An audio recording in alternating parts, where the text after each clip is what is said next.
I wasn't keen on the assignment when my editor first handed it to me. Do a feature on Major Rafe Ralph.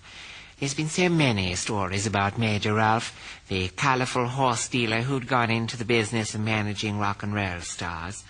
I mean, he personally discovered such disc names as Lenny Bronze, Clint Thigh, Matt Lust, and such vocal groups as the Fleshpots, the Muckrakers.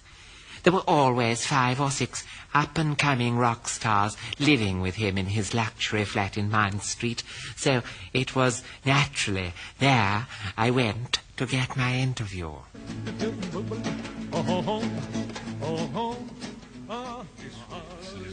These rock and roll boys are big business now. But it must be so very different going from horse trading to rock and roll singers. Well, of course it is. I mean, horses have got a better ear for music. You ever seen a rock and roll singer, Miss Lisbon? I mean, have you ever seen one up close? Well, no, I'm mostly on book reviewing. Well, a good specimen. He's about 17 or 18 years old.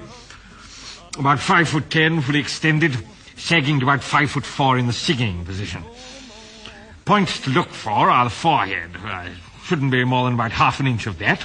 Plenty of mouth.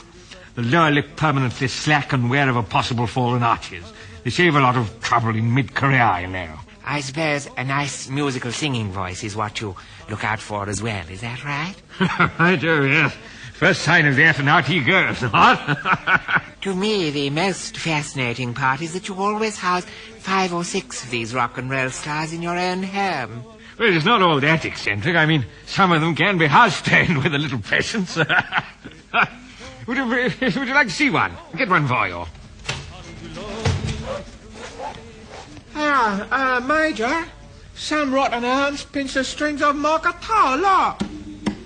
You've got the guitar on back to front. How many times must I tell you the whole point's away from you? So much to learn, so little time. And you should know better than to enter this part of the flat. It's in your contract. Where the carpet begins, you halt.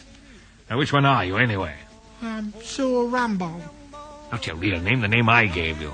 For heaven's sake, I've embroidered it on your T-shirt for you. Look there, man. Look, there. Between the sunset and the coconut palms. Oh, yeah. I'm Twit Conway. Try and remember it in future. Come over here now. Come over here and meet this. Come on, faster. Can't walk any faster. These crepe soles, I'm so off the ground. Steady yourself against the wall. What have you done to your blue jeans? I had to cut the knees up, Major. I had to cut them out. They were so tight my kneecaps went all green. Well, you're not going on television looking like that. You just borrow my fountain pen and ink and wear the flesh shows. I want you to meet this lady sitting in the armchair. She's from a newspaper. Hello, I'm a journalist. My name is Nancy Lisbon. I should so much like to do a story on you. I mean, you as a person. Tell me, what does it feel like to suddenly find yourself a teenage idol? Well, it don't make much difference, really. I mean, I was idle before I was a teenager. No, what the lad is trying to say, Miss Lisbon, is that success has not spoiled him. He is still the same twit he always was. Right, lad? Yeah, that's what I should have said, yeah. Of course it's what you should have said. Now, don't be nervous, lad. Just remember our lessons on how to answer press questions.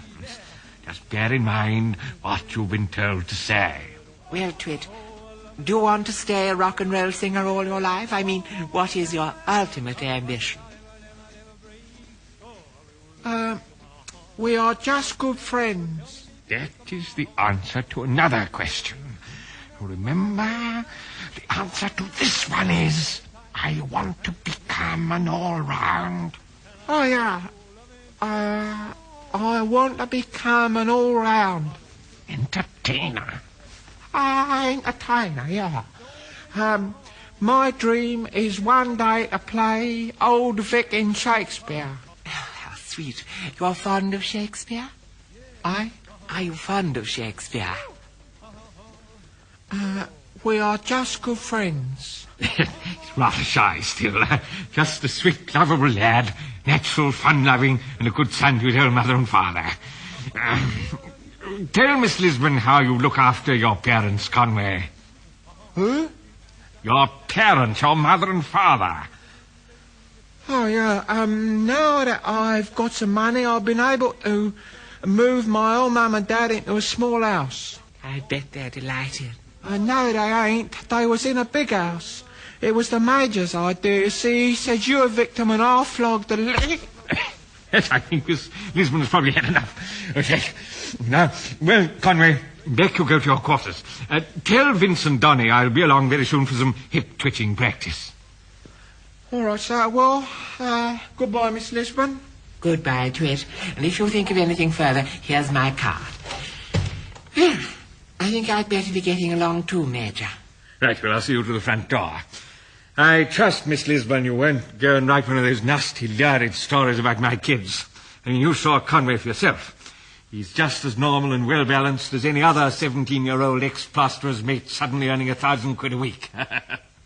Yes, it has made me think. And don't you go making me out to be a sort of profiteering Svengali, will you? I mean, these boys stay here willingly, because to them I'm almost a second father. We enjoy a very beautiful relationship. Beautiful, Miss Lisbon, because it is based on trust, mutual trust. It's a very rare quality in this modern world, Major. It is indeed, yes. Don't touch the door now, but it's got 2,000 volts running through it. Well, good night, Miss Lisbon. Good night, Major.